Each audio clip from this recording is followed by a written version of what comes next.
Underground Podcast, the most trusted podcast on anything involving California politics. That's right. We've named it and we say it because we believe it. So The number tune one into trusted source. the Sorry. number one trusted source, the number one trusted podcast on all things California politics. I'm your host, Phil. And as always, with me is my trusted co-host, the best, the fastest researcher in the West, Camille. How are you doing, Camille? I'm good. How are you? Good. We had just seen each other. We were at the Bianco announcement, which we're going to get to in a little bit. But first, we are doing something a little bit different for a cringe moment of the week. We are not doing a video. You had sent this to me a couple hours ago. And this is one of those cases where you look at it and go, I can't believe, well, I can believe it because it's California and I can believe this absolutely. This whole thing is so entertaining to me. It is. But before we get started, make sure you subscribe, like, share, all that stuff. Helps with the algorithm if you're watching on YouTube. So we had made a joke about a year or so ago that an assemblyman came up with a proposal to name a official milkshake in California because that's important. We need to have an official milkshake in California.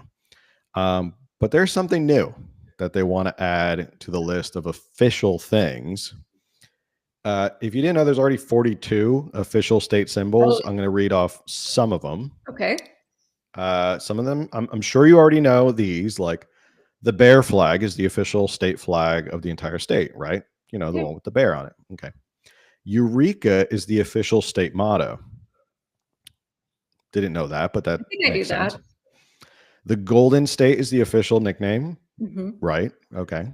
I mean, isn't that right behind? Goes along with Eureka. Makes sense. Yeah. Eureka, Gold Rush. This is where it gets a little bit more interesting. The Augustinianophalus maurici is the official state dinosaur. Oh, okay. I didn't know that. Yeah. Did you know we have a official state marine reptile? I did not know.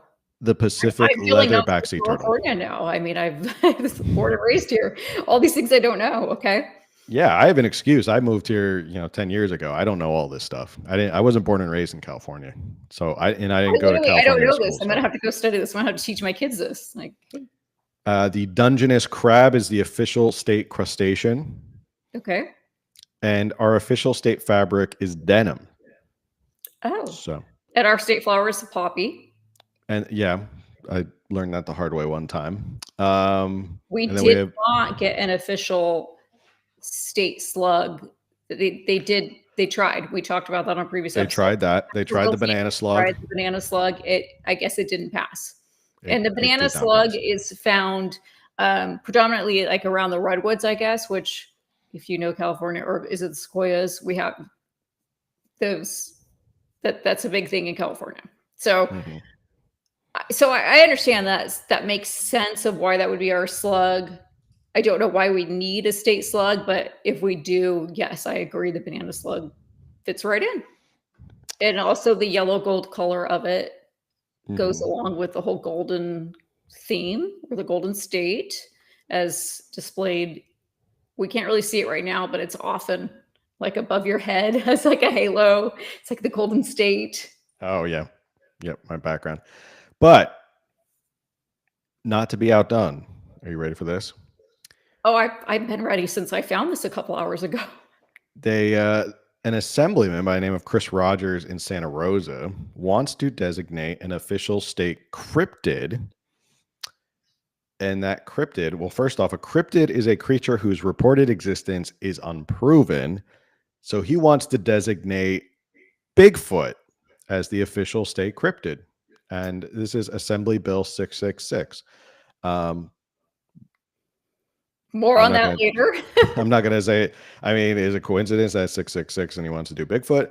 But that's what we're spending our time on. This is what legislators are focused on, is naming Bigfoot as our official state cryptid in California. As if we don't have enough official things, and this is what legislators should be spending their time on, which we've discussed before.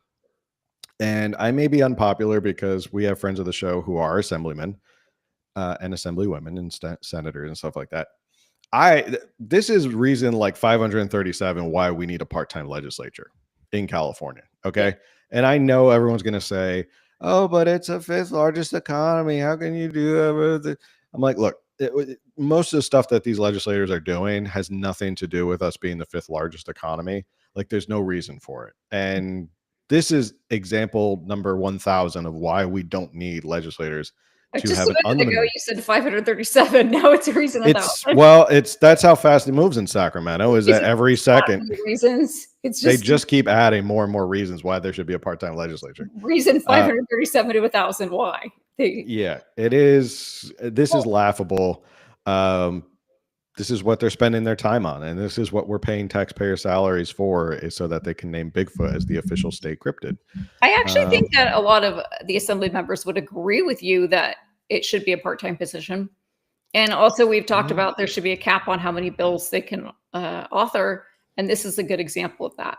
And something we've, talked about is like, I forget how many bills, 1,500, 2,000 a year that go to Newsom's desk. And then about just under 1,000 actually get signed into law.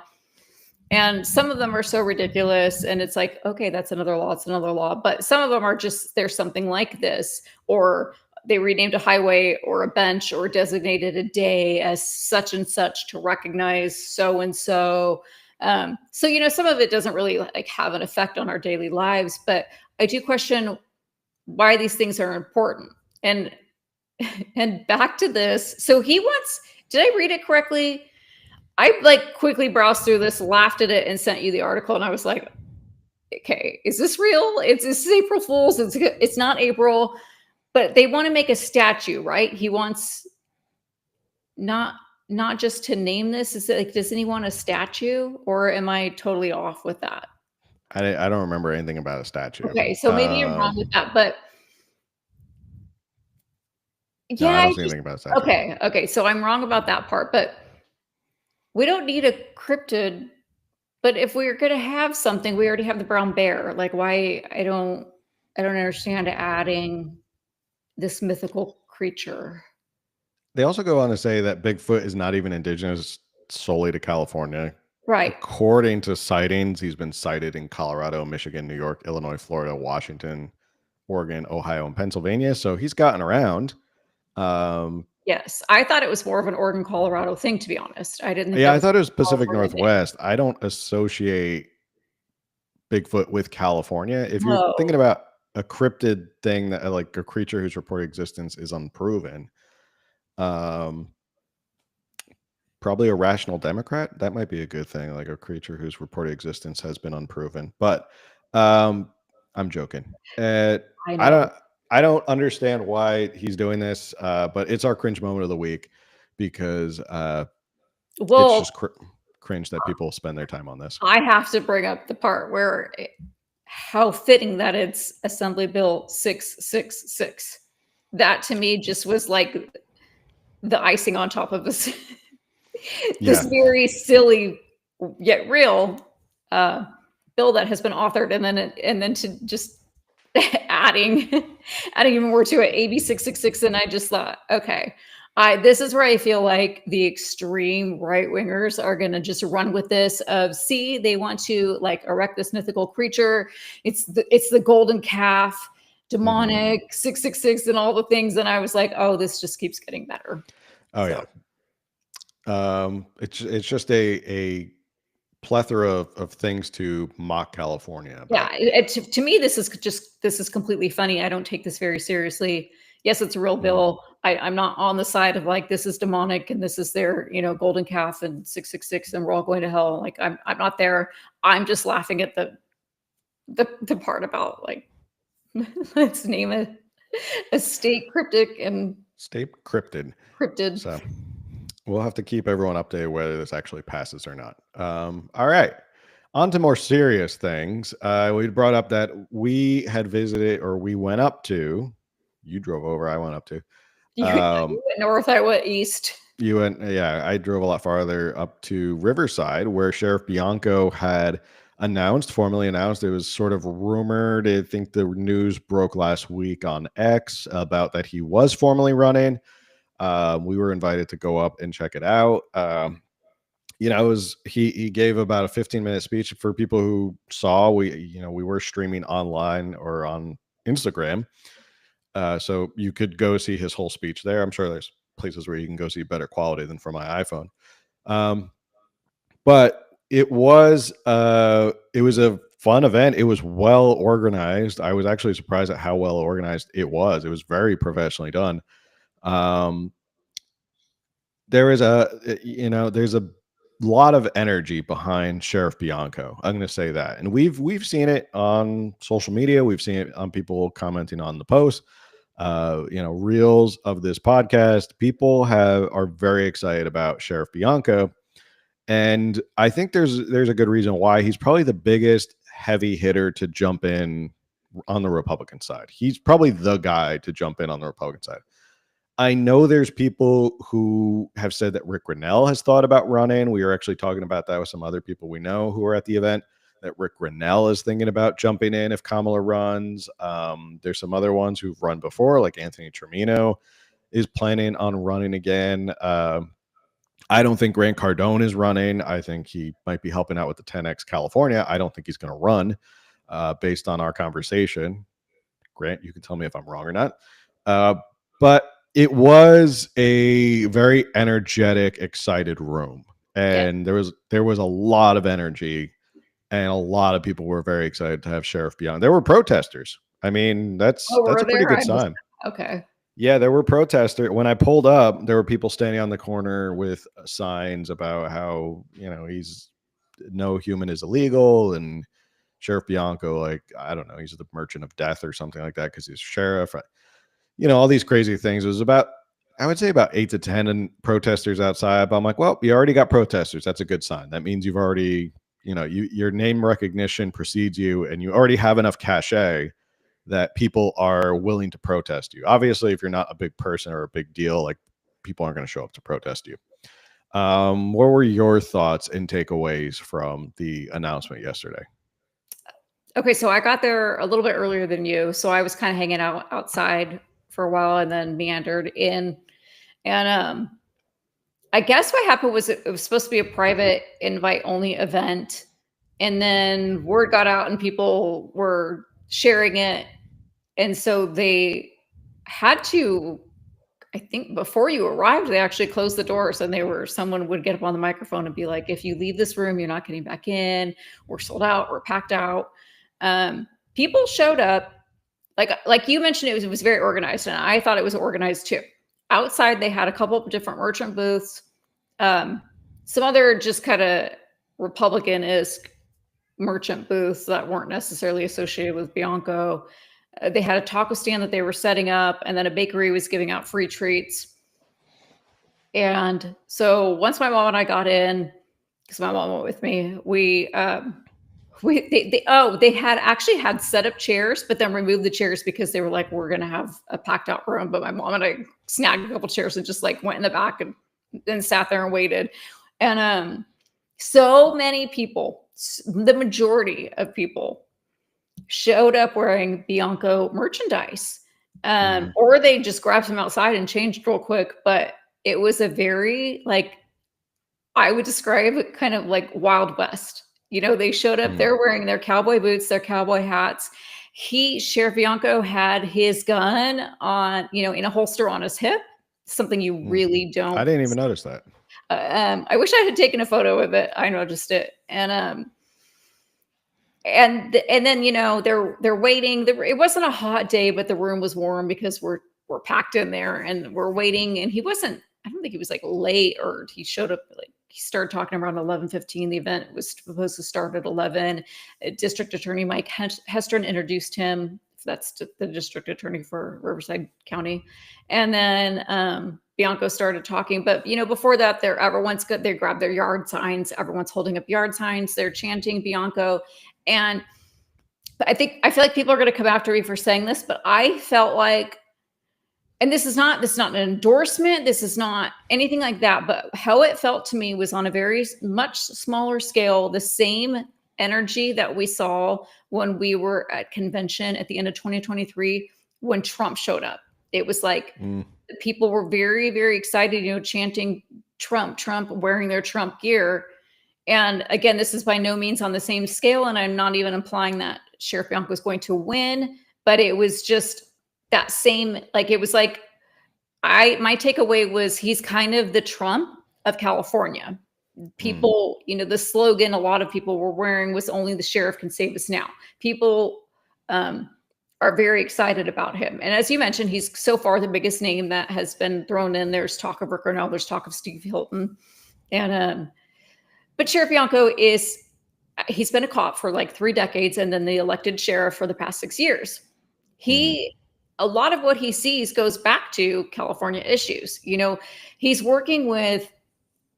has worked with, like, the cops, the sheriffs, they work with schools. When there's youth that are getting out of hand, cops are called in. So he's seeing in the education system and even how kids are getting out of control and not necessarily paying attention in school, and they're disrupting school and stuff like that. He's seeing that. He's dealing with homeless people. So he's seeing how the homelessness population is getting out of control. I feel like and then of course drugs and the fentanyl that's coming over the border. I feel like so many of the issues that are the big issues in California, he has had to deal with firsthand. He has seen it firsthand, dealing with immigration. I think he has so much experience, decades of experience in this. And so I feel like now I've rambled for too long and you should probably chime in. Yeah. Steve Hilton, that was the other name that we were talking about. He said he's exploring, or he wants to jump in. He had said it on Fox News. The reason I'm not, and I think Bianco has an advantage over people like Rick Grenell or a Steve Hilton, is, to be quite honest, he is a Californian. And I'm not taking away from Rick Grenell or Steve Hilton, who probably have moved here and lived here for a little bit. But I just feel like there is that longevity of Bianco has been here. And he brought up in his speech how he was here for the California dream. I don't know, was he born and raised here, or I remember he was born and raised here. He eventually came here in 1989. I'm not sure where he was prior to that. He's had a lot more.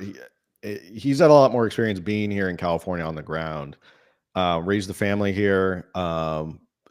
He's been here, and obviously him working as a sheriff and a cop for how many decades, he's on the front lines, quite literally, of what is happening in California. He was on the front lines. He was elected sheriff. When we had him on, he talked about how he was elected sheriff and then all of a sudden greeted with COVID, and he had to figure out COVID, which really his kind of pushback on COVID what propelled him into the national spotlight.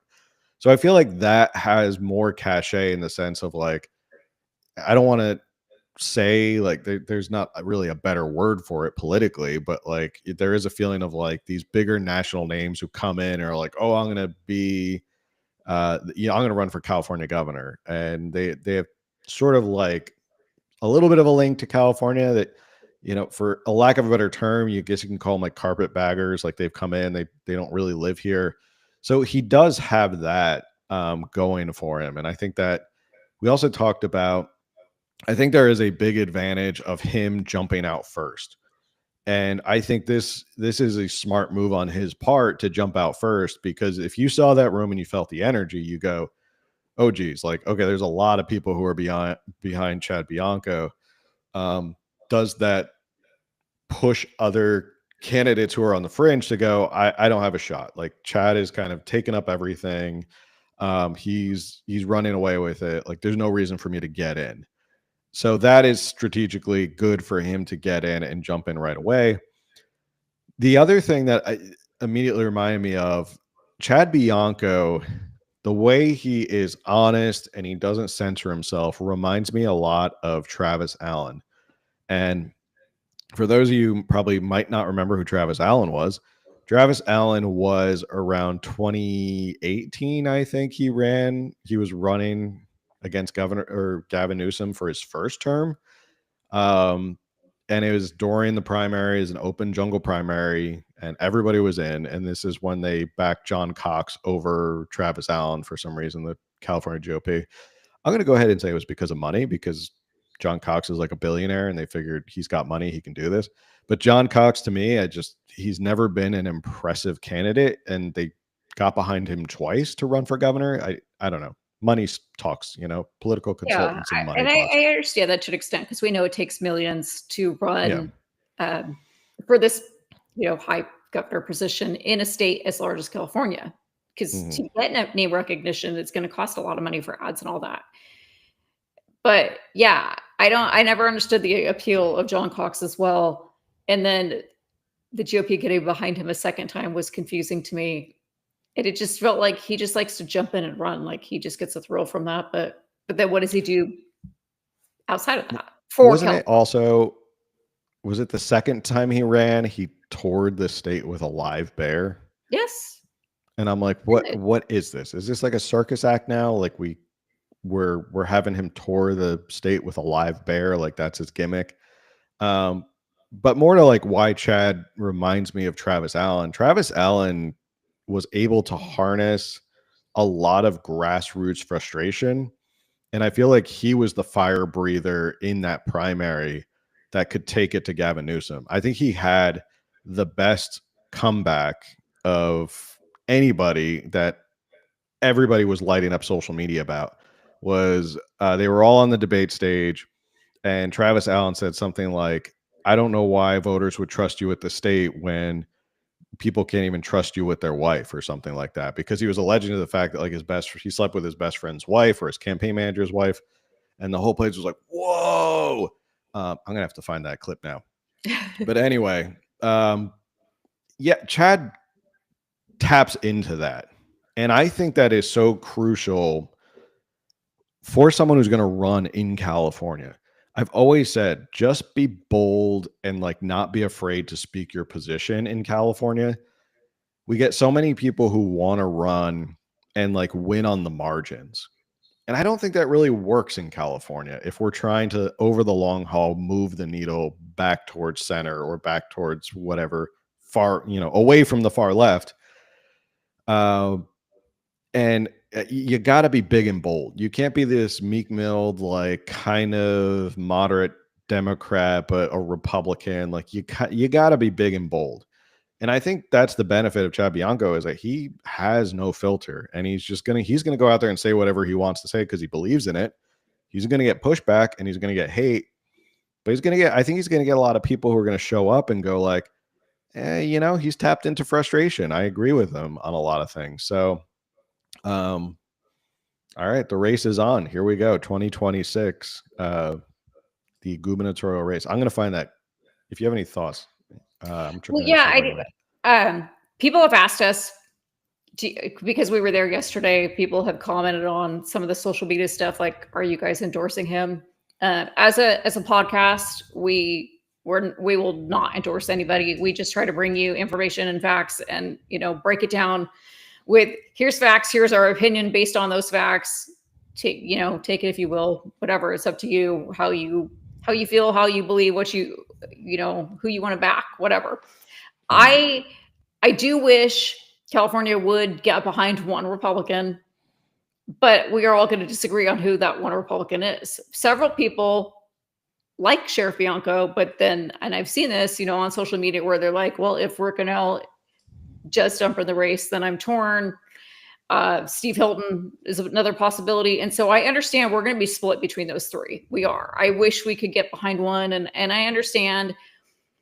And this is going to sound so judgmental, and I am not an expert, so take this as you will. But having gotten way more involved in politics in the last few years, I've always been very politically, I've always been passionate about it. But because I was a young mom and I was raising a bunch of kids, I didn't have time to actually go out and get involved. And so it's only been the last few years. And just, I want to say, I respect anyone who jumps in. They have an issue. It makes them passionate. They jump in, and you're putting yourself out there.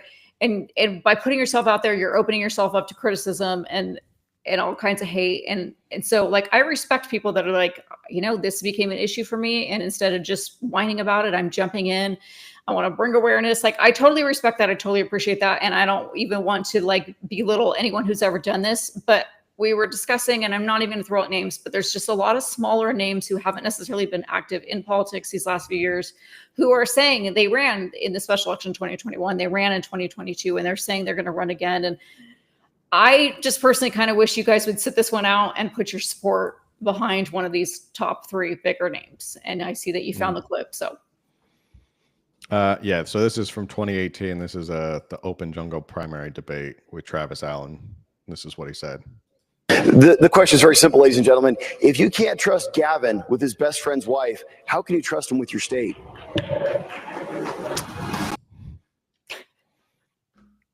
That was a pretty good line. pretty good. I remember back on Twitter when I checked on Twitter, I was like, whoa, and people were like, damn, Travis Allen just like knocked out Gavin Newsom. But it's that kind of like, you know, brash, no holds barred, no filter that Chad Bianco reminds me of. And that was like, there was a big movement behind Travis Allen. And I feel like the party really,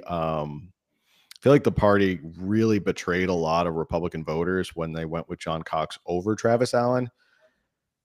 And I really hope that there isn't a situation where like the GOP, well, they don't really do that anymore. They don't back any governors, right? Like that's their thing now. They don't back. Yeah, there was a lot of backlash about that with the special election where they said, like, we don't feel like that's what we're supposed to be doing. We want to register voters. We want to educate people. Yeah. But then they endorsed Larry Elder, I believe. Yeah, I think that was weird. They said they weren't going to endorse anybody, and then they endorsed Larry Elder. Well, I think it's because they just got so much pushback from. Yeah, but I hope that's not what happens here. Is like they go with the person with the most money, I guess, and like the shiny object of like this is good for the party, but not good for the state kind of thing. Like, I hope they don't make the same mistake again, is what I'm saying. I hope they don't make the same 2018 mistake where they pushed aside Travis Allen and all of his grassroots support and sort of the excitement and enthusiasm that Travis Allen had built up in favor of somebody who, just because they have billions of dollars, like who has the personality of a wet noodle. Sorry, John. I never found you that exciting. Not that he's ever going to come on the show anyway. I think you brought up yesterday, and not to say I'm not trying to be negative about Bianco's campaign. I'm not saying he will or won't win, but you brought up like even if he doesn't win, he definitely has the opportunity to bring awareness to so many issues and get people to vote down ballot. Is that what you were saying yesterday? Correct me if I'm wrong. I feel and that's why I think like it works if you are someone who has no filter, in that sense of like you are going to talk about this stuff and you're not going to be, you're not going to be wishy-washy about it. And I think that is very important to have someone like that. And like even if he doesn't win, it helps to have someone at the top of the ticket who excites people. That's another thing. You got to think about like who's going to excite people. Like at John Cox, I know I keep beating up on John Cox, but he wasn't that great. But there was no enthusiasm for John Cox in the gubernatorial race in 2018, right? Right. And that affects down ballot. Like it affects like congressional races. It affects legislative races. It affects city council and mayor's races. Like you have to have someone at the top of the ticket that people are going to say, I'm going to show up and vote because I really want to vote for this guy or girl. And it's really important to me. But if you don't have someone at the top of the ticket who's really driving someone to the polls, like we saw it with, we just saw it several months ago with Trump at the top of the ticket. It got a lot of people to show up and a lot of people voted, flipped a couple of seats, several seats. Lots of counties went red. Like that is what we're talking about. And having someone at the top of the ticket who garners that type of excitement and enthusiasm helps overall. There are so many like factors into why it's important who you get at the top of the ticket. So it'll be interesting to see who goes where. We are not at the point yet. Well, it's not this convention coming up. I would probably say fall convention. You'll see a lot of politicking as to like who is going to come out on top at the California GOP convention. I feel like that's definitely a convention we have to go do a live podcast at because there's going to be a ton of people running around. So here we go. And as for that, we don't That's know. going to come up so quick. The GOP convention's in like 2 weeks for the spring convention. But so then what, 6 months, 7 months, we're back to the next one, where I don't know if they'll necessarily start endorsing yet, because I'm not sure if the spring 2026 convention will be before or after primaries. But yeah, the fall convention will come up fast, you guys. Like, it feels like the 2026 elections are so far away, and they are, but election cycles, they go so fast. Bianco has just thrown in his name officially yesterday, and we're 16-ish months out from November 2026, but it's going to fly by. Like, now is the time to get involved and get started and start researching. Look at your candidates. It will also be, now I'm just hypothesizing here because we keep hearing more and more rumblings about Kamala Harris wanting to run for governor of California. I'm just imagining the entertainment value of having Chad Bianco go up against Kamala Harris. Do you think, because there's been rumors, although I haven't heard anything really recently, but Katie Porter was a possible candidate. Do you think if Kamala Harris does run, that Katie Porter will bow out? Well, she hasn't officially bowed it, but here's me reading the tea leaves, and you can call me a conspiracy theorist all you want. My theory so Rob Bonta was on the fence. We were kind of like, is he in? Is he not in? I thought I read that he was in. He formally announced, he said, I'm not running. I'm going to run for attorney general again. I think Kamala's people got to him behind the scenes and said, look, Kamala wants to run for governor. You're either with us or against us, so back out. And he probably was like, well, she's probably the biggest Democrat out there right now.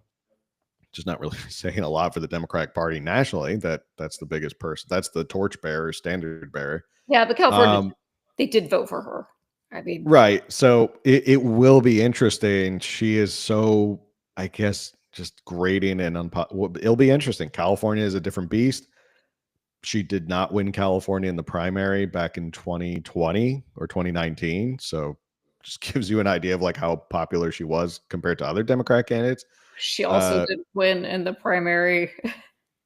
She didn't win anything in the primary. I don't think she didn't get one vote in the primary. So, take that for what she didn't win any votes. So she didn't win any states, and she didn't even win California. Well, she was out even before California. It was like she got 0 votes, and then she dropped out really quickly right after Iowa. I think it was pretty quick for her to go out.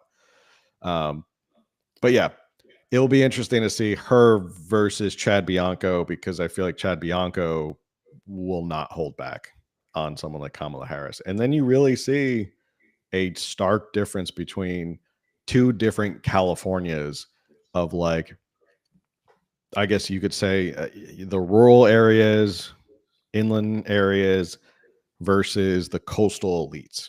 Like, that's what that election's going to be about, is like Kamala Harris, San Francisco Bay Area elite millionaire versus like the hardworking men and women of everywhere else in California. I also, just a side note, I do like riding up to or driving up to Riverside because it reminds me California is a big, beautiful state. San Diego's beautiful, don't get me wrong, but it is nice to get out of San Diego and drive up and be like, there's so much more to California than just this little coastal town. So, did you drive up the 15? I did, and I got to see a lot of the signs that remind you, oh, we're still in America out here. Like, God bless America, a lot of American flags. So I have to just ask about, because it's been a while since I've driven that, because we've had rain somewhat recently. Was it green? Were the hills green? Were there flowers? It's so not the point of the podcast, but I'm just very curious. No, it was very brown and dead. Oh, okay. Yeah. Do it again next week.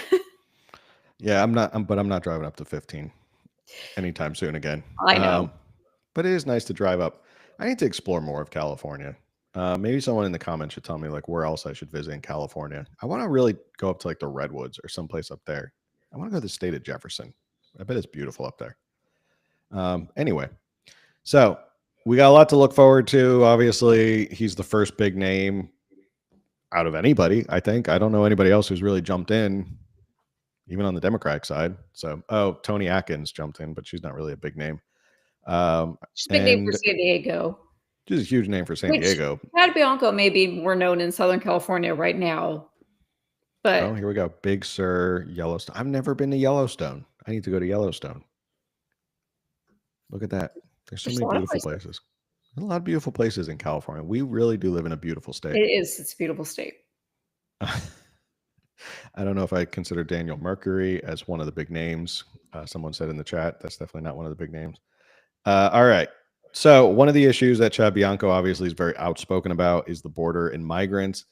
News breaking out of San Diego, the migrant shelter that was here has now shut down because there's been no new arrivals.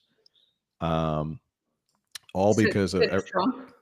No new arrivals since Trump. There is a video. I'm going to play the video.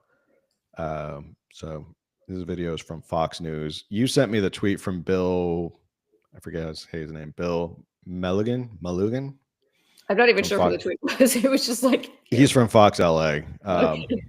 So, but he explains what is going on in the state or in San Diego. So.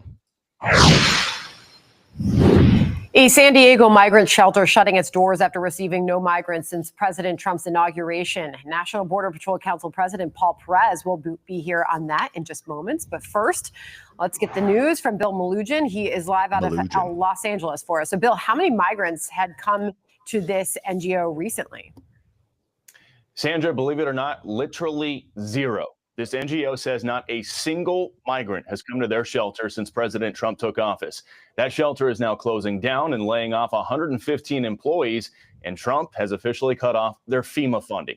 Jewish Family Service San Diego has been running a rapid response migrant shelter that offered migrants things like care packages, food, legal services, travel coordination, medical screenings, immigration case management, you name it, they offered it. FEMA records show they had been allocated $22 million last year, but the NGO says they've never received any of that money. Jewish Family Service San Diego points the finger at President Trump, saying in part, quote, with migrants no longer able to use the CBP-1 application, the shelter has not received new families and individuals released from short-term federal custody. Due to recent changes in federal funding and policy, the shelter services will be paused until there's a better understanding of future community needs. Now, the Trump White House is reacting, telling Fox News, quote, promises made, promises kept. President Donald Trump ended the app that facilitated the movement of illegal immigrants into our country. Let's hope these empty shelters are now used to take care of Americans in need. One San Diego County supervisor says the Biden administration released over 150,000 illegal aliens onto San Diego County streets just last year alone. That's Republican Jim Desmond, and he tells Fox he's happy to see the border now effectively closed with no more migrants going to that shelter. I'm glad that this problem no longer exists. I'm glad that moving forward, this is not going to be a drain on the federal government, and maybe the federal government can start giving back to Americans as opposed to people who are here came across illegally. And Supervisor Desmond tells us the number of smuggling boats landing on San Diego County shores has also plummeted since Trump took office, as the Coast Guard is now much more proactive in the area. Sandra? Bill Malugin on that for us. Bill, thank you. Thank you, Bill Malugin. So Jim Desmond, Supervisor Jim Desmond, we've had him on the show. For Congress. Yep. He has been very passionate about this issue for years. He has been calling attention to just the absolute influx of migrants coming over that San Diego wasn't equipped to handle, and they were taking over a lot of San Diego's funds that were allocated for different things, and that they no longer could be used for that because they were trying to take care of all these immigrants that were showing up and the boats and everything. Like this is not.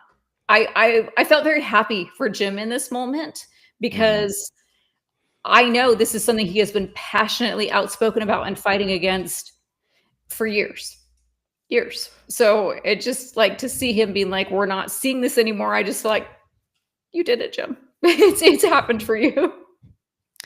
Yeah, he when he was on the show, he talked about this a lot. He is always talking about this a lot. He rings the alarm bell more than anybody else, especially on that panel in that board of supervisors. Yeah. He's one of two Republicans on that board of supervisors. Joel Anderson does not really do anything, misses a lot of votes, but Jim is definitely on top of this stuff. And I always try to reshare a lot of his stuff because it's so crazy, like what you see for the past 4 years of like what you saw from our government. And it was from the county level in San Diego down to the city level. And the amount of money I think they were like awarding like $5 million to help build the shelter. Like that was county funds, like taxpayer funds in San Diego County for this shelter. And, they just named themselves a super sanctuary state or super sanctuary county and all that. So that's a good pickup. For Jim, it's probably like, I've been yelling about this for a long time, and now stuff is finally actually happening because Trump is in office. The Trump effect is big. It's like the deterrent of not coming here because it's not welcoming anymore is a huge deterrent. Like just that stance is so powerful to the rest of the world of like, we're not putting up with this anymore. So don't even try it. It's not going to be as easy. The CBP One app, after they shut that off, was like, just caused chaos. They didn't know what they were doing. It is. I watched a quick video of like Tom Homan. He was on Fox News as well. And they asked him about it. And he goes, this just shows you like how secure the border is in just a matter of like weeks since President Trump has taken over. That it's like a light switch. He just like, unbelievable how it went from like tens of thousands a month to nothing. Like they've just figured out, like, just close it, just make it hard, make it. We can go back and forth, and that's not really the point of tonight's episode, is to go back and forth about like whether or not the immigration system needs to be fixed and should we make it harder or easier. It really is just more of a complete reversal from the Biden administration. I mean, the fact that we were welcoming so many, or the Biden administration was basically welcoming so many migrants, that we were building shelters with taxpayer money for migrants and then releasing, what they say, 150,000 into San Diego County. Like, where do we have any idea where they are? Do we have any idea what they're doing? Like, where did they go? And that was the Biden administration. That right there was the whole Biden administration. And then all of a sudden the polar opposite happens with President Trump, where he goes, no, we're not doing this anymore. We're not funding these migrant shelters. We're cutting off FEMA funding to these NGOs. I did look this up because I was really interested in how, especially with all the like Doge USAID stuff, like Jewish Family Service of San Diego, you can go to usaspending.gov. Obligated amount of money that they were getting. So the Department of Homeland Security obligated, I don't think they're getting it anymore because they ended it. $22.1 million was obligated to this organization. Just this organization. Well, yeah, I was going to say that's just one migrant facility within San Diego County. Right. That is just one migrant facility. That is just one NGO that they have stopped the funding for. I'm pretty sure it was either Trump or Kristi Noem who got in there and was like, nope, like we're not doing this anymore. I think it was Kristi Noem who came out and said, we're not spending any more federal money on a lot of this these migrant programs. So I forget where I was going with that story, but yeah, it is so stark in terms of just what it looks like from a President Biden administration to a President Trump administration, where we were rolling out the welcome mat before and building brand new migrant facilities to migrant facilities are now being shut down because there's no one coming across the border. So just to clarify, neither you or I are against immigration. We want to see legal immigration. Like, I'm not of the belief that every migrant is a horrific criminal who, is going to do horrendous things. A lot of people, they come here because they do believe there's an American dream and they want to achieve that. And so definitely not against legal immigration, but even with like having Jorge Ventura on just a couple weeks ago, where he talked about the border crisis is really a humanitarian crisis, and a lot of what we're not seeing, because there's the liberal bleeding heart of like, they just want to come here for a better life. Well, that's not necessarily the case with so many coming across the border. And in fact, it's human cruelty the way that we've had open borders and what we've allowed to happen because of no accountability. And so we're just for like, okay, we've got to close this off and figure out, because we do need reform, and we've got to figure out how to allow people to come in here legally and not just lose track of them and not lose track of criminals and children. I mean, so many children that they've said they recovered like tens of thousands, but there was, as of like last year, like 300,000 plus missing children, minors that came in through the border and were lost. And that's not compassion. And that's certainly not, it just to go along with I'm not saying they're the homeless people, but like, it's not compassion to give the homeless people sterile needles so they can do their drugs. Like that's not helping anybody. And then to go back to kind of American first policies, we know that we have so many homeless veterans. We know that the VA needs reform. Like my dad is a veteran, and he was injured in Vietnam and has been fighting. Vietnam was how many years ago? I mean, it was before I was born. He has been fighting with the VA to get them to fund surgery that he needs. And it's just like, let's help our people that actually, are veterans that have gone and fought for us and been injured, and we're paying them such low wages and stuff like that. And it's just like, there is absolutely a time and a place for migrants to come into this country, but it just needs to be reined in, and really like, just a system with accountability and reform. That's all. Yeah, it's obviously we're not against immigration, and I laugh whenever the left or people on the far left always make this point about like, you hate immigrants, and they always conflate the two, and they do it because it's worked for so long, this attack, but it hasn't worked recently. And as we saw with President Trump being elected by a large majority, not a large majority, but a majority of the popular vote and the electoral vote,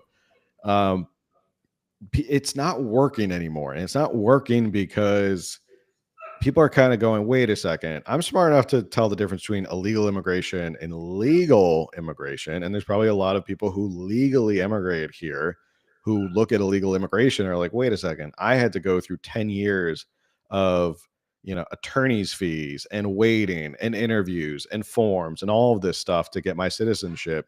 And then if you're at the Biden administration, you're looking at it going like, and you're looking at it going, all these people who are being let in all of a sudden, it's not fair to a lot of people. So I apologize. My chickens are freaking out, which means something's happening. And so I'm like texting my family. Oh, chicken disaster, chicken crisis. Okay, I'll keep talking about illegal immigration. They try and conflate these two things, and I think it just falls on deaf ears now, because people are sitting here going like, there's a difference between illegal and legal immigration. But again, it is the stark difference between the President Trump and President Biden administration, where we have migrant shelters that are being paid for with taxpayer dollars. $22 million is a lot of money for a migrant shelter, and San Diego County, I think, put $5 million towards it as well. And it's all closed up now. So, in other news, since we have a couple minutes left, there is more news about you had brought up homeless and being compassionate towards homeless people. This is actually a good segue. Let me pull this article up. This Bay Area city has just passed the most extreme encampment ban in California. This is actually pretty harsh encampment ban. So some people are taking their ability to ban encampments really extreme. This is from KQED. Fremont city leaders on Tuesday night passed what could be the state's most extreme anti-camping law over widespread condemnation from legal advocates and homeless services providers. The ordinance bans camping on not only public property, but also private land, including on residential property. for more than 3 consecutive nights. In what appears to be the first ban of its kind, it also prohibits anyone from, quote, permitting, aiding, and abetting or concealing camping on those grounds. A provision so broad, advocates warn it could give a chilling effect on outreach, food distribution, and other efforts to provide much needed help to unhoused. A violation is punishable up to 6 months in jail or a fine of $1,000. Cities across California. Oh, wait, this is from the mayor. We must balance accountability with compassion. Mayor Raj Salwan said, we can't just say, let's just leave things as they are, because whatever we're doing is not enough. Cities across California have cracked down on encampments since the Supreme Court gave local officials more power to do so last summer, though none to the extent of Fremont. Right. So this is interesting because I think it was just this last weekend's episode where we discussed that it seems like Nancy Tong is the new chairman for the San Francisco Democratic Party committee, right? And so we were talking about like they're kind of losing some of their extreme policies, and now this is a Bay Area city that is like suddenly they want to ban these homeless camps. And so it's just it is interesting. These cities they do seem to be like, wait, we've gone too far. We've gotten out of hand. Well, this was going to be on this weekend's episode because we were talking about San Francisco going more moderate. So it kind of worked together, this idea of like Bay Area going a little bit more moderate. We just didn't have any time. So we ran out of time. We ran out of time. Again, we always think like we don't have enough stuff to talk about. And then we start talking about stuff and we're like, it's already been an hour and now we got to cut it off. Ramble too much. Well, keep it for the next episode, which, by the way, we're doing 2 episodes a week now. So make sure you hit that notification bell and subscribe. We are doing 2 episodes a week now. The other one comes out Sunday at 8:00. So go check it out. But yeah, this was interesting that they are taking this really, really extreme. And it's like not, I'm trying to find the word. It is for this area, Bay Area, to take such a harsh position. It was almost shocking to be like, wait, this was the first city to get this tough on this. This wasn't like, this wasn't Riverside. This wasn't Inland Empire. This wasn't any of those more rural communities. This was Fremont in the Bay Area. And I think this is part of voters being fed up with all money and absolutely no results. I had posted last week. We had just talked about the LA homeless services and about how they're handing out contracts to their husband, and they have a $700 million like budget, and homelessness in LA has not gotten better. It looks like a third world country when you look at like downtown Los Angeles. So I think this really is like voters pushing back on this stuff and cities being like, look, the voters want us to get tough on homelessness. We've tried the nice approach and it's not working anymore. So we have to get tough. And I think that's also Democrats are seeing this on the like they're seeing the tea leaves politically that voters want them to get tough on homelessness. They're tired of homelessness. They're tired of like do something about it. Like at this point, our patience has run out. We try to be as compassionate as possible. We don't know what else to do. We've spent tens of millions of dollars. We've spent billions of dollars at this point on building homeless shelters and beds and all of this stuff. And we keep saying we got to help them and find them places to live. And it never changes. It gets worse. Like every year we see it gets worse and worse and worse. Like you look at the numbers and they're like, oh, well, homelessness went up in California again this year. And you're like, so what did we just spend billions of dollars on? What did we just pass $8 billion Prop 1 last year to help with homelessness? And I think it was $6 billion, but it'll become like $8-10 billion by the time with interest, it will be $8 to $10 billion by the time it's all said and done, and after we pay it off. So the taxpayers are going to be on the hook for $8 to $10 billion, but we're probably only going to see $6 billion of it actually going to the homeless, industrial complex. And that's what I'm going to start calling it, the homeless industrial complex from now on, because in all honesty, like that's all it is. We've seen it firsthand. We've reported and talked about it. It's a Ponzi scheme.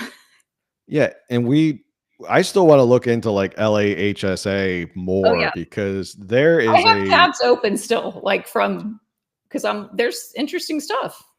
Yeah, I'm sure. If we dig into that more, I bet it's one big ugly, I don't know what else we're to say, but like one big ugly pile of crap in LAHSA and where money is going. Well, and this is why transparency is so important. As we've talked about, California doesn't open the books, and people, well, not necessarily people, but people within the government are freaking out about the whole Doge thing, which is not concentrated on California, but certainly we need our own Doge system. We should not be afraid to audit the government and where our tax dollars are going, because I have to remind you guys, these are our tax dollars that our kids are like the bonds our kids are going to be responsible for. We're literally putting debt on our kids and our unborn grandkids and stuff. And so there should be transparency. We should know where they're going. We should absolutely get to see it went to this and it was able to fix this or feed this or build this. We need to 100% transparency of where these dollars are going. And then when they're going nowhere, well, except to, NGO CEOs' pockets, then we've got to say, okay, this is enough. We have to stop this. This isn't fair. This isn't right. And again, it's not like on a selfish level. I don't hate homeless people and I don't want to see them on the streets or hungry. But literally, if we were taxed way less, my husband and I could help a whole family for a year, whereas, and so many more people could do that. Whereas like, we know it's going to 16 government employees before it gets to one homeless person, and then what's left for them is just pennies on the dollar. So we need homelessness reform. I mean, it's actually more compassionate to demand like transparency and an audit on this, because if you really care about the situation, you could say, no, we need to stop all this money and we need an audit to figure out where the hell did all that money go. And I know Josh Hoover was part of getting them to start looking at where all this money's going. The result was people showed up to hearings and were like, well, we have no idea where the money's going, which to me it should make every Californian's blood boil that people who are in the homeless department of Sacramento are showing up and going, we don't know where the money went. And you go, what do you mean you don't know where the money went? That was on a previous episode. That one was, we were pretty upset about that.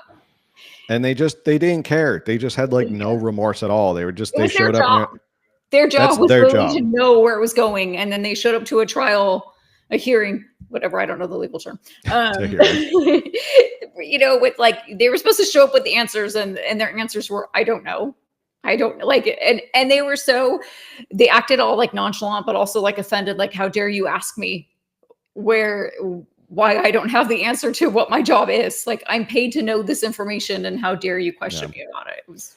Well, you said trial, but I don't know if that was like a psychological slip, but honestly, between everything we've been seeing with Doge and everything we see with California, I feel like the founders forgot to implement some sort of punishment for public actors who do not do their job and do it with complete negligence. Like, honestly. But also the founding fathers didn't see the government being this big. No, they envisioned that the government would kind of power. And so.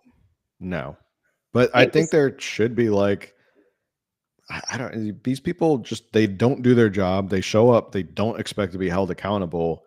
And you sit there and you go, okay, so what is like our recourse as taxpayers and voters when you look at that? And it's like this entrenched bureaucracy that you go, I don't know what to do here. And I feel like we don't have a mechanism to be like, maybe you should be on trial for negligence because you've squandered billions of dollars. Like, if you squander billions of dollars in the private sector and the private life, you go to jail. Like, you go to jail because you've defrauded people. But the government, they just kind of throw up their hands and they're like, whatever. We don't know where the money went. Who cares? What are you going to do about it? Like, we don't know. And like, so many of these people are entrenched, like, because it's just turnover from Democrat to Democrat. You're like, I'm never going to lose my job. Who cares? But Like I got a job with a nonprofit making $600,000 a year, so whatever. and that's what's sad too, is like it's hard to figure out which nonprofits to trust. Like, you can say, like, I'm all for nonprofits and charities helping because I think they do a better job of like stretching a dollar to help people. And because they have to fight for those dollars much more than the government has to fight for those dollars, like they have to actually go out and get people to donate to them on a regular basis. But even there's a lot of like nonprofits that you can go like, how much are you paying your CEO? You're paying your CEO like $500,000. You're supposed to be helping the homeless people. Like, what are we doing here? Like, this isn't. You're not really a good nonprofit.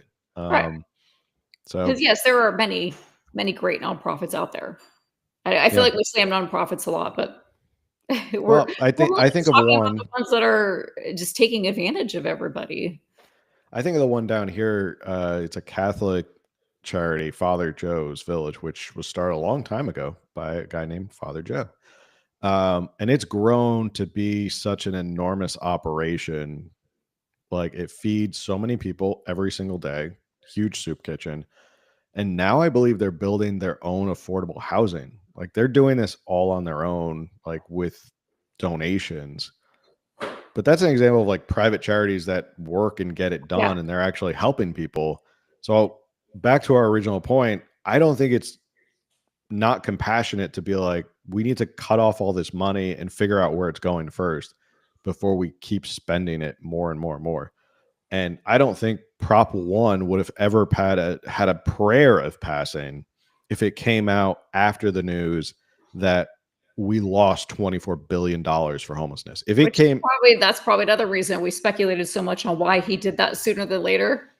Oh yeah, we waiting. Like, that's probably just another reason, because Kevin knew that would come out eventually. Yeah, he knew if I get this on the ballot in March, I have a better chance of getting this passed.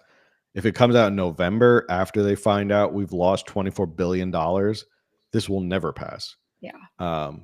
So that's my thoughts. I think if we cut back on government spending and figure out where it's going and be more efficient, we could actually help more people. But call me crazy. Yeah. In summary, California government is out of control, and pretty much everything here needs reform. Great. That's it. That's the end of the podcast. We don't need to say anything else. Everything. Education, our prisons, our healthcare, our homelessness, for support for our veterans, immigration. Nailed it. It literally, it all just needs. So we don't even have to do another podcast after this. You just need to understand that everything government-wise in California needs reform, and that's it. That's the bottom line. That is the secret to saving California. All right. Well, it's been fun hosting this podcast for how many years? Since 2018. This is it. We didn't make it to 300, but we got close. No.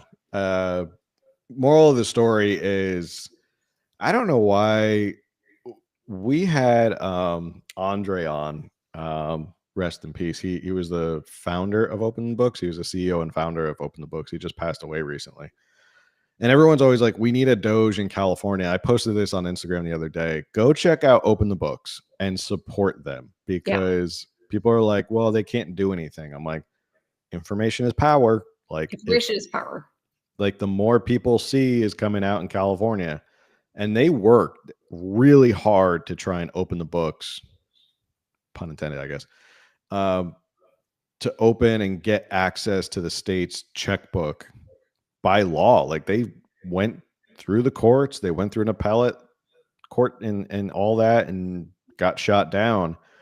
And the California courts were like, nope, comptroller says we don't need to show you what we spend our money on, which mind-boggling that they think taxpayers don't have a right. I cannot. I don't know how a judge comes to that ruling at all. I literally don't even understand how anyone could think that that's okay. But yeah, they fight hard. So I know Doge is the big thing. Everyone's like, we need a Doge in California. There's a lot of nonprofits and groups like Open the Books who are doing great work. Transparent California. We refer to Transparent California a lot. Todd Madison, he's been on the show. You ever want to look up a salary?